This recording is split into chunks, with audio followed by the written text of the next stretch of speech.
There's a little story that goes around about fundraising for the William Warren Boathouse.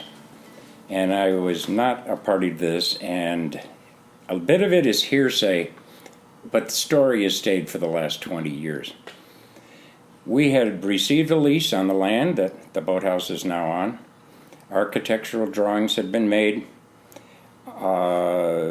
The land had begun to be prepared, but there was only one problem. We didn't have any money. And so Dr. Fines, Rick Fines, went to a colleague and friend of his, Dr. Marston Fox. And Dr. Fox was retired. And the two of them were also members of Oak Hill Country Club.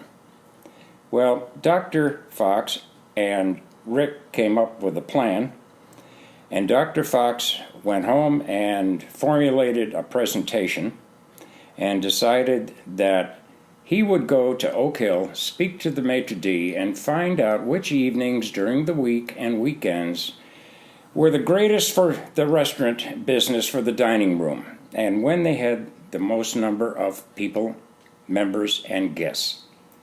Once he had that information, he waited for those evenings and then went over as a club member, and people were dining, dinner hour, various levels of dinner. They may have been starting, they may have been finishing, they may have been having dessert, but Marston had a plan.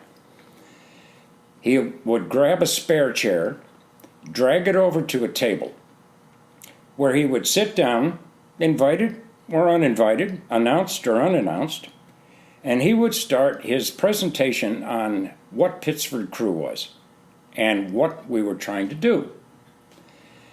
And that was followed by questions, and it went on from table to table to table, dragging the chair behind him. I wish I could have witnessed it, but I didn't.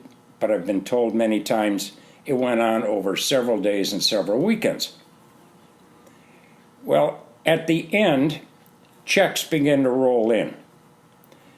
And by the time Marston had finished his fundraising, he had raised slightly more than $100,000, which was more than enough to start the building of the Warren Boathouse and to continue with the building